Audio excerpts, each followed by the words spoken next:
Soya കൊണ്ട് ഇതുപോലെ ഉണ്ടാക്കി കഴിച്ചിട്ടുണ്ടോ നിങ്ങൾ? നല്ല ടേസ്റ്റാണ് കേട്ടോ. ഇതുപോലെ ഉണ്ടാക്കിയാൽ ചോറിൻ്റെ കൂടെയും ചപ്പാത്തിയുടെ കൂടെയും എന്തിൻ്റെ കൂടെയും കൂട്ടി കഴിക്കാനായിട്ട് നല്ല ടേസ്റ്റി ആയിട്ടുള്ളൊരു സോയ ഫ്രൈ ആണ്. അപ്പോൾ എങ്ങനെയാണ് ചെയ്യുന്നതെന്ന് നോക്കാം. ഒരു ബൗൾ എടുത്തിട്ടുണ്ട്. ആ ബൗളിലേക്ക് നമുക്ക് ആവശ്യത്തിനുള്ള സോയ ഇട്ട് കൊടുക്കുക.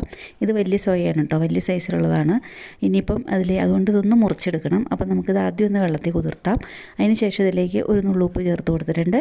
അതിന് ശേഷം തിളച്ച വെള്ളം ഒഴിച്ചിട്ട് ഒരു 10 മിനിറ്റ് ഒന്ന് വയ്ക്കുക. 10 മിനിറ്റ് കഴിയുമ്പം നമുക്കിതൊന്ന് നല്ലപോലെ ഒന്ന് കഴുകി വാരി അതുപോലെ ശരിക്ക് വലുതായി വന്നിട്ടുണ്ട്.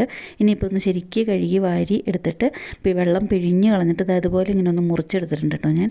ഇനിയിപ്പോൾ മുറിച്ചെടുത്തിരിക്കുന്നതിലേക്ക് നമുക്ക് ആവശ്യത്തിനുള്ള ഉപ്പ് ചേർത്ത് കൊടുക്കുക. അതിന് ശേഷം എരിവിന് ആവശ്യത്തിനുള്ള മുളക് പൊടിയും കളറിന് ആവശ്യത്തിനുള്ള മുളക് പൊടിയും ചേർത്ത് കൊടുക്കുക, കാശ്മീരി മുളക് പൊടി. അതിന് ശേഷം കുറച്ച് 1 സ്പൂൺ ഇഞ്ചി വെളുത്തുള്ളി പേസ്റ്റ് ചേർത്ത് കൊടുത്തിട്ടുണ്ട്. പിന്നെ അതിലേക്ക് 1 കപ്പ് കോൺഫ്ലോർ ചേർത്ത് കൊടുത്തിട്ടുണ്ട്, 1/2 കപ്പ് മൈദ ചേർത്ത് കൊടുത്തിട്ടുണ്ട്. പിന്നെ 2 ടേബിൾ സ്പൂൺ അരിപ്പൊടിയും ചേർത്ത് കൊടുത്തിട്ടുണ്ട്. അതിന് ശേഷം കൈ വെച്ചിട്ട് ശരിക്കൊന്ന് മിക്സ് ചെയ്യണം.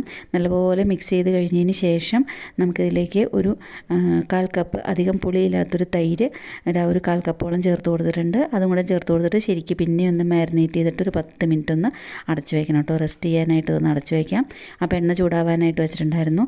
ചൂടായ എണ്ണയിലേക്ക് ഇത് കുറേശ്ശെ ഇട്ട് കൊടുത്തിട്ട് നമുക്കിത് ഫുൾ ഇട്ട് കഴിഞ്ഞ് കഴിയുമ്പോൾ നമ്മളത് കുറച്ച് നേരം ഒന്ന് അനക്കാതെ വയ്ക്കണം. കുറേ നേരം ഇതുപോലെ ഇങ്ങനെ അനക്കാതെ വെച്ചിട്ട് അതിലെ എണ്ണയെല്ലാം തെളിഞ്ഞ് വരുന്ന സമയത്ത് അത് നമുക്ക് ഒരു തവി വെച്ചിട്ട് ശരിക്കും ചെറുതായിട്ടൊന്ന് അനക്കി കൊടുക്കുക.